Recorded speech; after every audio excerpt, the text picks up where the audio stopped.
આજે હું શેર કરીશ તમારી સાથે સેવ ખમણી બનાવવાની રેસીપી।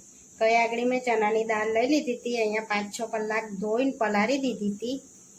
હવે આપણે એને પીસી લઈશું। તો આ રીતે આપણે પલાળી લેવાની છે। 5-6 કલાક પલાળીશું એટલે પલળી જશે સરસ। અહીંયા મેં 1 વાડકી ચણાની દાળ પલાળી હતી।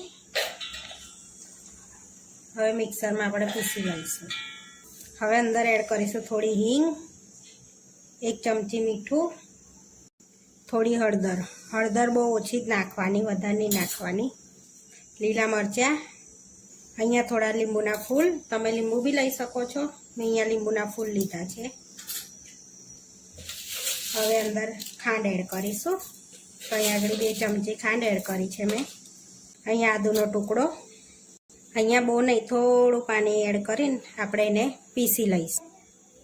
અહીંયા આપણું બેટર પીસાઈ ગયું છે। આ રીતે પીસી લેવાનું આપણે।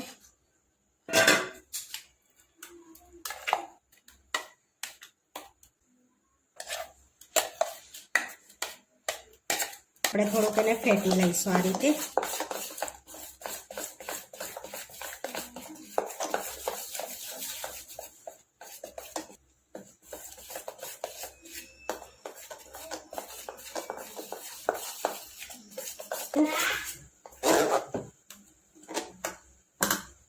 અહીંયા અડધો કલાક રેસ્ટ આપીશું આપણે એને। અહીંયા અડધો કલાક થઈ ગયો છે। આપણે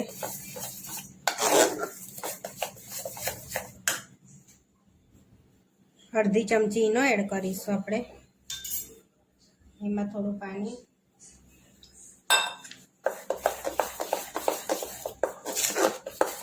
એડ કરીને મિક્સ કરી લઈશું આપણે।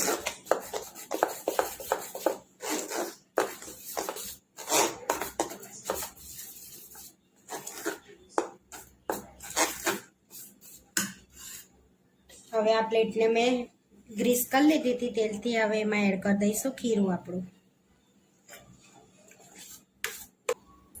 હવે આપણે એને સ્ટીમ કરી લઈશું। અહીંયા કઢાઈમાં મેં પહેલેથી પાણી ગરમ કરવા મૂકી દીધું હતું। હવે પ્લેટ મૂકીને આપણે એને સ્ટીમ કરી લઈશું ઢાંકીને 10 થી 15 મિનિટ।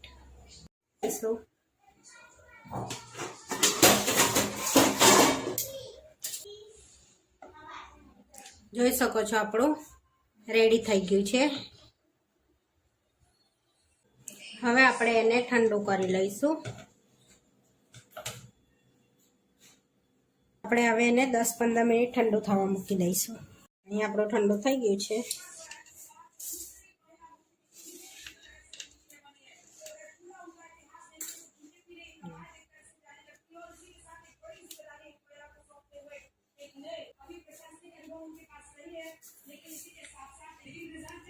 આ રીતે આપણે એને ભૂકો કરી લઈશું।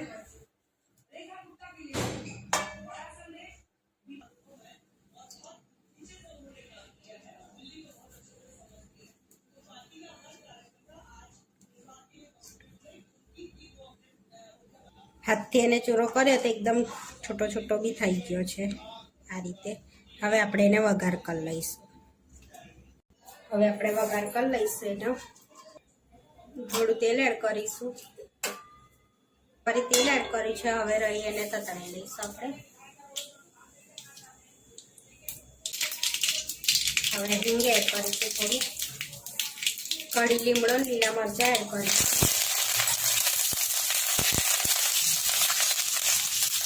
થોડું પાણી એડ કરીશું, 2 ચમચી ખાંડ એડ કરીશું, થોડું મીઠું એડ કરીશું અંદર।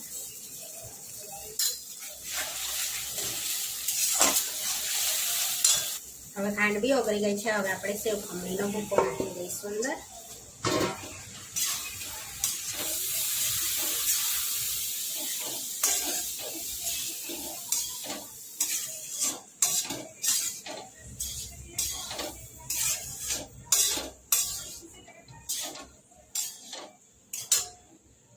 સેવ ખમણી આપણી એકદમ છૂટી છૂટી થઈ છે। હવે એડ કરીશું દાણા અંદર।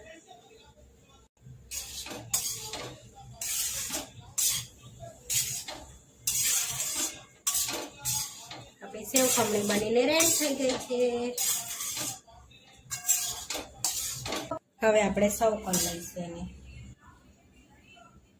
જોઈ શકો છો એકદમ છુટ્ટી છુટ્ટી થાય છે. હવે આપણે થોડા દાડમના દાણા એડ કરીશું. થોડી સેવ એડ કરીશું.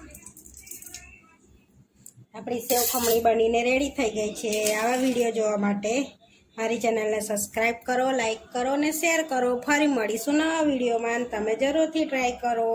અને ચટણી વગર બી બહુ સરસ લાગે આ સેવ ખમણી.